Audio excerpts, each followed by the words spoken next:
بسم اللہ الرحمن الرحیم۔ السلام علیکم ورحمۃ اللہ وبرکاتہ۔ امید ہے آپ سب اللہ کے فضل و کرم سے خیریت سے ہوں گے۔ آج ہم سورہ عبس کا آغاز کرنے جا رہے ہیں۔ یہ پارہ نمبر 30 میں 80ویں نمبر پر ہے اور اس کی 42 آیات ہیں۔ سورت کا آغاز ہم نبی کریم صلی اللہ علیہ وآلہ وسلم پر درود پاک بھیجتے ہوئے کرتے ہیں۔ اللہم صلی علی محمد وعلی آل محمد کما صلیت علی ابراہیم وعلی آل ابراہیم انک حمید مجید۔ اللہم بارک علی محمد وعلی آل محمد کما بارکت علی ابراہیم وعلی آل ابراہیم انک حمید مجید۔ ہماری کوشش ہوگی کہ سورہ عبس ہم آج ایک ہی لیکچر میں کمپلیٹ کر لیں۔ اعوذ باللہ من الشیطان الرجیم، بسم اللہ الرحمن الرحیم۔ عبس وتولی، عبس تیوری چڑھائی، اس نے تیوری چڑھائی یا وہ ترش رو ہوا، یعنی ماتھے پہ جو بال آتے ہیں نا اس کو عبس کہتے ہیں، ٹھیک ہے۔ عبسا انہوں نے ماتھے پر بال ظاہر کیے یا تیوری چڑھائی یا ترش رو ہوا، وتولی اور منہ پھیر لیا۔ اس سے مراد نبی کریم صلی اللہ علیہ وآلہ وسلم ہیں۔ ابھی آپ کو ذکر کرتے ہیں اس کا آگے۔ ان جاءہ الاعمی، ان اس لیے کہ جاءہ اس کے پاس آیا، اعمی نبینا شخص، اعمی نبینا شخص، ٹھیک ہے۔ عین میم ام، اس کا معنی عربی میں صرف عین میم ام شد کے ساتھ میم ہو تو اس کا معنی چچا ہوتا ہے، لیکن یہ اعمی الف کے ساتھ یا اعمی عین ڈائریکٹ بھی اگر آ جائے تو اس کا معنی نبینا ہوتا ہے، ٹھیک ہے۔ ان اس لیے کہ جاءہ اس کے پاس آیا، اعمی ایک نبینا شخص۔ اب یہ جو اللہ تعالیٰ نے ارشاد فرمایا ہے کہ انہوں نے تیوری چڑھائی یعنی اپنے ماتھے پر بال ظاہر کیے اور منہ پھیر لیا، کیونکہ ان کے پاس کوئی نبینا شخص آیا۔ نبینا شخص حضرت عبداللہ بن ام مکتوم تھے جو حضرت خدیجہ کے پھپھو کے بیٹے تھے، ٹھیک ہے۔ وہ نبینا تھے اور آپ صلی اللہ علیہ وسلم قریش کے بڑے بڑے سرداروں کو جو ہے وہ دین کی تبلیغ فرما رہے تھے، جس دوران میں وہ یہ کہہ لیں کہ آپ صلی اللہ علیہ وسلم کی تبلیغ کے دوران مخل ہوئے۔ ان کو وہ نبینا کیونکہ تھے اور ان کو پتہ نہیں تھا، معلوم نہیں تھا کہ آپ صلی اللہ علیہ وسلم کن کے ساتھ بیٹھے ہیں، تو انہوں نے جب آ کر آپ صلی اللہ علیہ وسلم سے ڈائریکٹلی سوالات کرنے شروع کیے تو آپ صلی اللہ علیہ وسلم کو ناگوار گزرا کہ میں ان بڑے بڑے سرداروں کو اسلام کی طرف لانے کی کوشش کر رہا ہوں اور انہوں نے مجھے انٹرپٹ کیا ہے، ٹھیک ہے۔ ایک لمحے کے لیے یعنی آپ صلی اللہ علیہ وسلم کے اخلاق عالیہ میں ایسی بات تو ممکن نہیں ہے، لیکن ایک لمحے کے لیے جو آپ کے دل میں یہ خیال آیا، اللہ تعالیٰ نے اس پہ بھی آپ صلی اللہ علیہ وسلم کو تنبیہ فرما دی۔ وَمَا يُدْرِيكَ لَعَلَّهُ يَزَّكَّىٰ، اب اس سارے میں ہمارے لیے بھی نصیحت ہے۔ اب اس آیت میں اللہ تعالیٰ کیا فرما رہا ہے؟ وما اور کیا، یدریکا آپ کو معلوم، لعلہ شاید کہ وہ، یزکا پاک ہو جاتا، ٹھیک ہے۔ زکا زکی زکوٰۃ اسی سے لفظ نکلا ہے جس کا مطلب ہوتا ہے پاک ہونا، یعنی کہ وہ گناہوں سے برائیوں سے پاک ہو جاتا، سنور جاتا۔ تو اب اللہ تعالیٰ یہ فرما رہا ہے کہ کوئی بھی شخص جو ہے اس کے اندر اس کی جسمانی کمزوری یا آپ یہ کہہ لیں کہ کسی قسم کے بھی جو ویک پوائنٹ ہے اس کا، جو ہماری نظروں میں جو ہے وہ اس کی کمتری کو ظاہر کرتا ہے، تو وہ ضروری نہیں کہ اس کے کردار میں بھی اس سے کوئی فرق پڑتا ہو یا اس کے علم میں بھی اس کے لیے کوئی فرق پڑتا ہو کہ اس میں سیکھنے کی صلاحیت بھی کیا اس نہیں کمزور ہو۔ تو یہ اللہ تعالیٰ فرما رہا ہے کہ آپ کو کیا معلوم کہ شاید وہ پاک ہو جاتا ہے جو نابینا ہے، جو آپ کے پاس علم سیکھنے آیا، ہو سکتا ہے کہ اس کے اندر اس کی طلب زیادہ ہوتی آپ سے علم سیکھنے کی اور وہ اس پر اچھی طریقے سے عمل کرنے کی بھی مزید صلاحیت رکھتا ہو، ٹھیک ہے۔ تو یہ اللہ تعالیٰ نے ارشاد فرمایا، او یذکر فتنفعہ الذکریٰ، او یا یذکر وہ نصیحت پکڑتا، فتنفعہ فتن نون غنہ کرنا، فتنفعہ پس اس کو نفع دیتی، دیکھیں درمیان میں نفع کا لفظ پوشیدہ ہے، پس اس کو نفع دیتی، ذکریٰ یہ نصیحت، ٹھیک ہے۔ او یذکر یا وہ نصیحت پکڑتا، یعنی پیچھے بتایا ہے کہ آپ کو کیا معلوم کہ وہ پاک ہو جاتا، یا وہ نصیحت پکڑتا ہے، ٹھیک ہے، اور اس کو نصیحت نفع دیتی، یعنی آپ صلی اللہ علیہ وسلم کا سمجھانا، آپ صلی اللہ علیہ وسلم کی تبلیغ ہو سکتا ہے کہ قریشی سرداروں سے بڑھ کر اس شخص پر اثر انداز ہوتی کہ کوئی بھی آپ کے پاس علم سیکھنے آئے. ہمارے لیے کیا اس میں سبق ہے؟ آپ کے پاس کوئی بھی علم سیکھنے کے لیے آئے تو دنیاوی مرتبہ اور اس کی ظاہری شکل و صورت پر نہیں جانا چاہیے، بلکہ اس کے علم کی طلب جو ہے وہ آپ کی نظروں میں ہونی چاہیے کہ وہ کتنا جو ہے وہ علم حاصل کرنے چاہتا ہے اور کتنا وہ سنورنا چاہتا ہے، کتنا وہ اس پر عمل پیرا ہونے کی کوشش کرتا ہے. آپ صلی اللہ علیہ وسلم کی احادیث سے بھی یہ ظاہر ہوتا ہے کہ جو علم کی قدر کرے اس کو علم دو. ٹھیک ہے، یعنی جو علم کی قدر کرتا ہے جو سیکھنے کی صلاحیت رکھتا ہے اور خواہش بھی رکھتا ہے تو اس کو دینا چاہیے. جو ناقدرے ہیں، جو بے قدری کرتے ہیں، ان پر آپ یہ کہہ لیں کہ آپ کا کام، آپ کی ذمہ داری، آپ کا فرض تو تبلیغ کرنا ہی ہے، لیکن آپ کے لیے زیادہ حقدار آپ کی تبلیغ کے وہ لوگ ہیں جو اس میں کوشش بھی کرتے ہیں. ٹھیک ہے، تو یہ اللہ تعالیٰ نے فرما دیا کہ یا وہ نصیحت پکڑتا ہے اور یہ نصیحت اس کو فائدہ بھی دیتی. اما وہ جو من استغنا، اما جو کوئی بھی، یعنی آپ اس کا معنی ہے اس کا جو کوئی بھی یا جو بھی، من جو استغنا بے پرواہی برتتا ہے، لاپرواہی کرتا ہے، یا یہ کہہ لیں کہ بے نیاز ہے اس ساری چیزوں سے. اما وہ جو کوئی بھی، من استغنا جو لاپرواہی کرتا ہے، فعنتا پس آپ، انتا ان نون غنہ کرنا ہے، فعنتا پس آپ لہو اس کی طرف تصدا توجہ دیتے ہیں. جو لاپرواہی برت رہا ہے، جس کی نظر میں آپ کے علم کی، آپ کی تبلیغ کی کوئی ویلیو نہیں ہے اور وہ صرف اور صرف فارمیلٹی میں بیٹھا آپ کو سن رہا ہے، اللہ تعالیٰ فرما رہا ہے کہ آپ اس کی طرف توجہ دیتے ہیں. وما علیک اللہ یزکا، وما اور نہیں علیک آپ پر نہیں ہے، آپ پر لازم نہیں ہے، یعنی اللہ کے نہ یزکا وہ پاک ہو، وہ سورے، وہ سدھرے. ٹھیک ہے، آپ پر نہیں ہے کہ وہ پاک نہ ہو یا وہ نہ سدھرے. اس آیت میں اللہ تعالیٰ آپ صلی اللہ علیہ وسلم سے یہ واضح فرما رہا ہے کہ آپ کا کام اسلام کی تبلیغ کرنا ہے، اللہ تعالیٰ کے احکامات لوگوں تک پہنچانا ہے. اب اس میں کوئی نصیحت پکڑے یا نہ پکڑے یہ آپ کی ذمہ داری نہیں ہے، یہ اللہ تعالیٰ کا یہ کہہ لیں کہ فضل ہوگا کسی پر کہ وہ اللہ تعالیٰ کی ہدایت کو پالے، اور جو اس سے محروم رہ گئے وہ اپنے کفر کی وجہ سے، اپنی ضد، اپنے ہٹ درمی کی وجہ سے یا اپنے دلوں کی سیاہی کی وجہ سے آپ صلی اللہ علیہ وسلم کی ہدایت سے محروم رہیں گے. تو اس لیے اللہ تعالیٰ فرما رہا ہے کہ اگر کوئی نہیں سنورتا، کوئی نہیں پاک صاف ہوتا، کوئی نہیں اپنے آپ کو سدھارتا تو یہ آپ پر لازم نہیں ہے، آپ کی ذمہ داری نہیں ہے. وَأَمَّا اور وہ جو کوئی بھی، من جو جاءکا آپ کے پاس آئے، یہ دوڑتا ہوا. سعی لفظ آپ سب نے سنا ہوگا، جو ہم پڑھتے ہیں حج میں ایک رکن ہے صفا مروہ پر سعی کرنا. تو سعی کا مطلب جو ہے لفظی کوشش ہوتا ہے اور اس کے دوسرے معنی ہوتا ہے دوڑنا، بھاگنا، دوڑنا. تو یہاں دونوں لے سکتے ہیں. اور وہ جو آپ کے پاس آتا ہے کوشش کرتا ہوا یا دوڑتا ہوا. ٹھیک ہے، تو حضرت عبداللہ بن ام مکتوم آپ صلی اللہ علیہ وسلم کے پاس کوئی بات سیکھنے کے لیے آئے تھے، تو وہ اللہ تعالیٰ ارشاد فرما رہا کہ وہ جو آپ کے پاس دوڑتا ہوا آیا، وہ ہوا اور وہ یکشا ڈرتا بھی ہے. ٹھیک ہے، اور وہ ڈرتا بھی ہے، اس کے اندر خشیت ہے. فَأَنْتَ پس آپ، انہو اس سے، تلہا یہ ہا حلق کے نیچے سے آپ نے اس کی آواز نکالنی ہے، تلہا بے رخی برتتے ہیں. فَأَنْتَ پس آپ، انہو اس سے، تلہا منہ موڑتے ہیں. یعنی جو آپ کے پاس دوڑتا ہوا آیا اور وہ دل میں خوف بھی رکھتا ہے تو آپ اس سے منہ موڑ رہے ہیں، آپ اس سے بے رخی برتتے ہیں.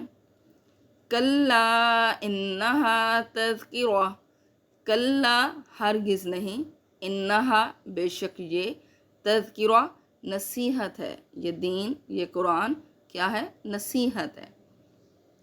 فمن شاء ذکرہ، فمن پس جو کوئی بھی، شاء چاہے، ذکرہ اس سے نصیحت لے. نصیحت لینے والے پہ ڈپینڈ کرتا ہے کہ وہ اس کی نیت رکھتا ہے، صلاحیت رکھتا ہے، خواہش رکھتا ہے یا نہیں، ٹھیک ہے۔ تو یہ اللہ تعالیٰ فرما رہا ہے کہ پس قرآن تو نصیحت ہے، جو چاہے اس سے لے لے۔ فمن، پس جو کوئی بھی شاء چاہے، ذکرہ اس سے نصیحت لے، فی صحف مکرمہ، فی صحف، صحف صحیفے کی جمع ہے، جو آسمانی کتابوں کے علاوہ 4 الہامی کتابیں جو رسولوں پر نازل ہوئیں، تورات، زبور، انجیل، قرآن مجید، ان کے علاوہ انبیاء کرام پر جو چھوٹی چھوٹی کتابیں یا احکامات نازل ہوئے ان کو صحیفے کہا جاتا ہے، ٹھیک ہے۔ تو اس سے مراد قرآن پاک بھی ہے، اور اس سے مراد وہ سارے صحیفے جو اللہ تعالیٰ کی طرف سے نازل ہوئے وہ بھی ہیں۔ فی صحف مکرمہ، مکرمہ یعنی عظمت والے، عظمت والے صحیفوں میں ہے۔ مرفوعات مطہرہ، مرفوعات، مرفوع رفع سے ہے جس کا مطلب ہوتا ہے بلند کرنا، مرفوعات بلند و بالا، مطہرات پاکیزہ، یہ صحیفوں کی تعریف کی جا رہی ہے۔ بِأَيْدِي سَفَرَةٍ، بِأَيْدِي ہاتھوں میں، سفرہ لکھنے والے، عربی میں لکھنے والے کو سفرہ کہتے ہیں، اور یہ لکھنے والے خاص طور پر وہ فرشتوں جن کا اللہ تعالیٰ نے قرآن پاک میں جو ہے وہ کئی جگہ یہ ذکر کیا ہے کہ انسان پر 2 فرشتے مقرر کیے ہیں جو نیک اور لکھنے والے ہیں، ٹھیک ہے۔ تو لکھنے والے کے ہاتھوں میں، بِأَيْدِي ہاتھوں میں، سفرہ لکھنے والوں کے، کرام بررہ، کرام بزرگی والے، بررہ نیکوکار، ٹھیک ہے، نیکوکار یعنی نیک۔ قتل الانسان ما اکفرہ، قتل ہلاک کر دیا گیا، قتل کر دیا گیا، مارا گیا، انسان، ما جو، اکفرہ اس نے ناشکری کی، جو اس نے کفر کیا، یعنی انسان اپنے ناشکری کی وجہ سے مارا گیا۔ من اجی شیء خلقہ، من اجی، من سے، اجی کس، شیئن چیز، کس چیز سے، خلقہ اس کو پیدا کیا، خلقہ اس نے پیدا کیا، اسے، اس نے سے مراد اللہ تعالیٰ، کس چیز سے اس نے اسے پیدا کیا، من نطفۃ خلقہ فقدرہ، اب من نطفہ اگر آیت کرنی ہے تو تا کو ہا میں بدل دیں گے، من نطفہ، نطفے سے، نطفہ کہتے ہیں خون کی بوٹی کو، پانی کو، جس سے انسان کی یہ کہہ لیں کہ ولادت ہوتی ہے، انسان کا اب یہ کہہ لیں کہ وجود جو ہے وہ ماں کے پیٹ میں ٹھہرتا ہے، اور خون کی بوٹی بھی اسی سے مراد لی جاتی ہے، خون کا لوتھڑا یعنی جمع ہوا خون۔ من نطفہ یعنی نطفے سے، خلقہ پس اس نے اسے پیدا کیا، فقدرہ اور اس کا اندازہ لگایا یعنی اس کی تقدیر مقرر کر دی۔ ثم السبیل یسرہ، ثم پھر، سبیل راستہ، یسرہ اس کے لیے آسان کر دیا۔ ثم اماتہ فاقبرہ، ثم پھر، اماتہ اسے موت دی، فاقبرہ پھر اسے قبر دی یعنی قبر میں دفن کر دیا۔ ثم اذا شاء انشرہ، ان نون غنہ کر دیں گے یعنی اخفا کر دیں گے، ظاہر نہیں کریں گے۔ ثم پھر، اذا جب، شاء چاہا، انشرہ اسے اٹھا دیا، یعنی جب اللہ تعالیٰ چاہے گا اس کو اٹھا دے گا دوبارہ، یعنی اس کو زندگی دے گا۔ اس سے مراد روز حشر کا دن ہے، روز حشر یعنی حشر کا دن۔ کلا لما یقض ما امرہ، کلا ہرگز نہیں، لما ابھی تک، یقضی پورا نہیں کیا، ابھی تک نہیں، لما کا معنی ہی ابھی تک نہیں ہے، ٹھیک ہے۔ کلا ہرگز نہیں، لما ابھی تک نہیں، یقضی اس نے پورا کیا، ما جو، امرہ اس نے اسے حکم دیا، اس نے حکم دیا، یہ سے مراد اللہ تعالیٰ، اور سے مراد وہ آدمی، ٹھیک ہے۔ ہرگز نہیں، لما یقضی ابھی تک اس نے پورا نہیں کیا، ما امرہ جو اس نے اسے حکم دیا۔ فَلْيَنظُرِ الْإِنسَانُ إِلَىٰ طَعَامِهِ، فَلْيَن یہاں نون اور انسانوں میں بھی نون اخفا کریں گے، فل پس چاہیے کہ، میں نے کہا تھا کہ فا کا مطلب پس ہے، جب اس کے ساتھ لام آ رہے تو اس کا مطلب ہوتا ہے چاہیے کہ۔ فَلْيَنظُرِ الْإِنسَانُ پس چاہیے کہ دیکھے، نظر ہے لفظ، ینظرن میں نظر، نظر کا مطلب ہوتا ہے دیکھنا، بس چاہیے کہ دیکھے انسان الا طعامہ اپنے کھانے کی طرف. طعام کا لفظ ہم عام روٹین میں جانتے ہیں جس کا مطلب ہوتا ہے کھانا کھانا. تو کھانے کی طرف دیکھے. انا صببنا الماء صبا، سواد کی ساؤنڈ موٹی نکالنی ہے، سببن میں با کو قلقلہ کرنا ہے. انا کہ ہم نے، صببنا ہم نے پانی برسایا، بارش برسائی. ٹھیک ہے. ماء آگے پانی اللہ تعالیٰ نے واضح بھی کر دیا ہے، پانی برسایا. صبا خوب برسانا، یعنی سببنا میں یہ ورب کے طور پر آیا ہے اور صبا میں ناؤن کے طور پر. انا صببنا الماء صبا، ایک دفعہ اللہ تعالیٰ ایک لفظ کو جو ہے وہ اسم کے طور پر استعمال کرتا ہے اور دوسری طرف جو ہے وہ فعل کے طور پر استعمال کرتا ہے. تو آخر میں جو صبا ہے وہ اسم ہے اور یہاں سببنا میں جو ہے یہ فعل بن گیا ہے. ٹھیک ہے. فعل یعنی کام کیا گیا. تو یہ اللہ تعالیٰ نے قرآن پاک میں ایک لفظ کو رپیٹ کیا ہے ناؤن کے طور پر اور ورب کے طور پر. یہ کہ ہم نے اس پر خوب پانی برسایا. ثم شققنا الارض شقا، ثم پھر شققنا ہم نے پھاڑا، ارض زمین کو، شقا اچھی طرح سے پھاڑنا. فانبتنا فیہا حبا، فانبتنا پھر ہم نے اگایا، فیہا اس سے، حبا اناج.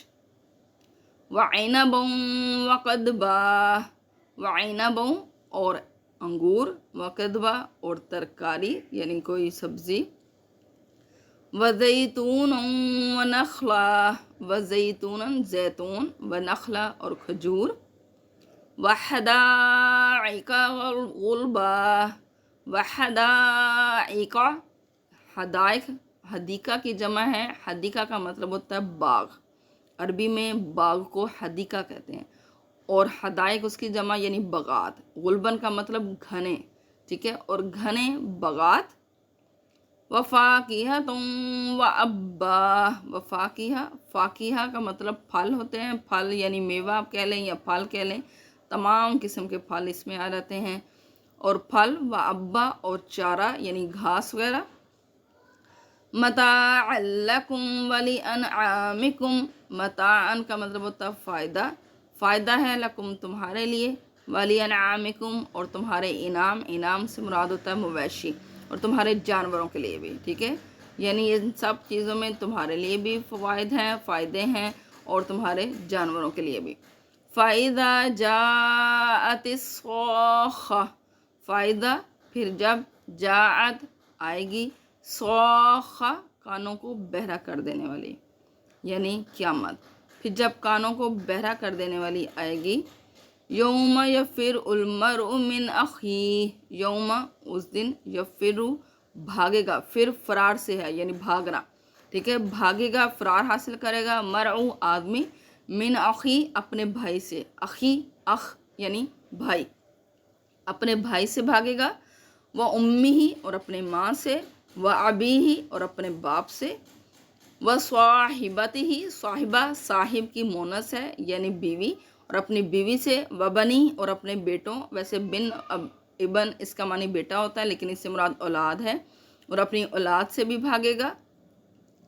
لِكُلِّ امْرِئٍ مِّنْهُمْ يَوْمَئِذٍ شَأْنٌ يُغْنِيهِ، لِكُلِّ ہر ایک کے لیے، امرن آدمی، ہر آدمی کے لیے، منہم ان میں سے ہر آدمی کے لیے، یومئذٍ اس دن، شأن ایسی حالت ہوگی، یغنی جو اس کو بے نیاز کر دے گی، لاپرواہ کر دے گی. ٹھیک ہے. یعنی بے فکر کر دے گی. ایسی حالت ہوگی جو اس کو ہر چیز سے بے فکر کر دے گی، یعنی نفسا نفسی کا عالم ہوگا. اس کو کسی رشتے کی پرواہ نہیں ہوگی کہ اس کی ماں کہاں ہے، باپ کہاں ہے، بھائی بہن بیٹا بیوی کہاں ہے، اس کو کسی کی پرواہ نہیں ہوگی. یعنی صرف اور صرف اس کو اس دن اپنی فکر لاحق ہوگی.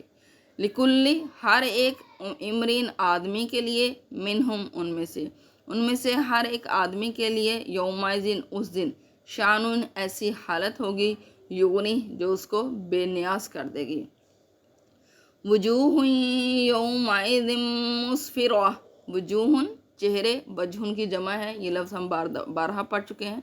چہرے ہوں گے یومئذین اس دن مسفرہ روشن، یعنی کچھ چہرے اس دن روشن ہوں گے۔